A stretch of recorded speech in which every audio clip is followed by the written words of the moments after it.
तवारीखे खालसा नाल जुड़े समूह दर्शकों का स्वागत है। फतेह प्रवान करो जी। वाहिगुरू जी का खालसा, वाहिगुरू जी की फतेह। सिख धर्म के प्रसिद्ध विद्वानों के विचों अज असीं गल करांगे प्रोफैसर तेजा सिंह जी बारे।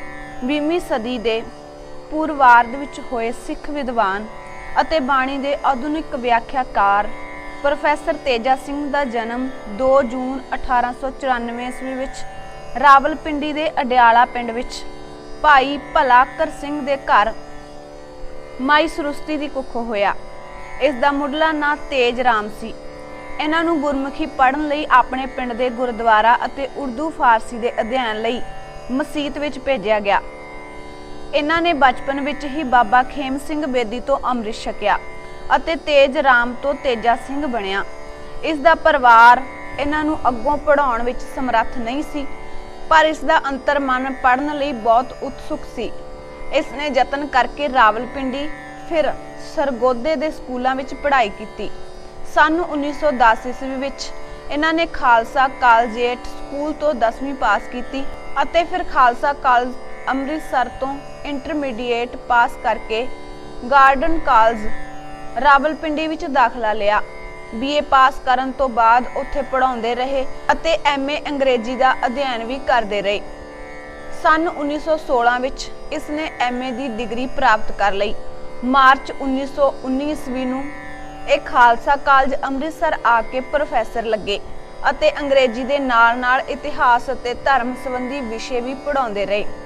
सन 1945 ईस्वी तक ये खालसा कॉलेज की नौकरी विच ही रहा। खालसा कॉलेज विच अध्यापन कार्य करन दौरान इन्हां ने कॉलेज की प्रबंधक कमेटी नूं सरकारी गलवे तो मुक्त कराउण लई 13 प्रोफैसरां नाल रल के त्याग पत्र दिता अते अपने आशे विच कामयाब होण तो बाद फिर खालसा कॉलेज की नौकरी विच आ गई। गुरुद्वारा सुधार लहर विच भी हिस्सा लिया अते सन 1923 ईस्वी विच गिरफ्तार कर लए गए, पर सेहत की खराबी कारण सन 1925 ईस्वी विच मुक्त हुए। सन 1945 ईस्वी इसकी नियुक्ति खालसा कॉलेज बंबई के प्रिंसीपल वजों हुई। 3 साल बाद पंजाब यूनीवर्सिटी के पब्लिकेशन ब्यूरो के सकत्तर का अहुदा भी संभालिया। जनवरी 1949 ईस्वी विच पैप्सू सरकार ने इन्हां दी नियुक्ति प्रिंसीपल महिंद्रा कॉलेज पटियाला वजों कर दी। इस काम दे नाल ही नवें स्थापित होए पंजाबी महकमे के सलाहकार अते डायरैक्टर के कार्यभार नूं भी संभालिया। इसने पंजाबी के विकास लई कई नवीं जुगतां सोचियां। सन 1951 विच पैप्सू सरकार ने इन्हां नूं सन्मानित किया अते मार्च 1956 ईस्वी विच अभिनंदन ग्रंथ भी भेंट किया। सन 1951 ईस्वी विच सेवा मुक्त होके इन्हां ने अमृतसर रिहायश रख लई। प्रोफैसर तेजा सिंह एक उदार सिख चिंतक ही नहीं, गुरबाणी का प्रमाणिक व्याख्याकार अते टकसाली पंजाबी वार्तक का लेखक भी सी। सन 1920 ईस्वी तो लैके सन 1955 ईस्वी तक ये पंजाब के सभ्याचारक, धार्मिक अते ਸਾਹਿਤਕ हलकिਆਂ विच छाया रहा। इसने बड़ी हमदर्दी ते स्नेह नाल नਵੇਂ लेखकां नूं उत्साहित किया अते उन्हां दीयां रचनावां दीयां भूमिकावां लिख के आत्म विश्वास पैदा किया। इन्हां ने मलाया आदि देशां विच जाके सिख धर्म संबंधी विशेष लैक्चर दिते।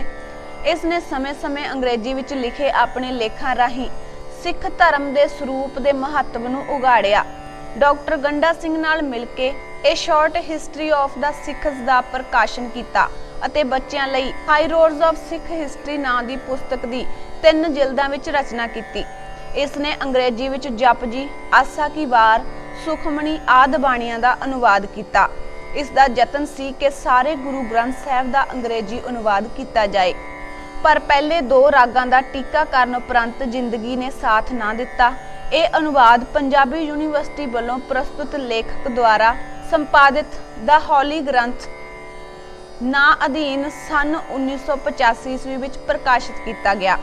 इसने शब्दार्थ श्री गुरु ग्रंथ साहिब नूं तैयार करने विच बाकी 2 मैंबरां नालों किते अधिक योगदान दिता। पंजाबी विच इसने टकसाली निबंध लिखण दी पिरत पाई। इस दे लिखे निबंध नवीं सोचां, सहज सुभाਅ, ਸਾਹਿਤ दर्शन घर दा प्यार आदि संग्रहां विच संकलित हैं।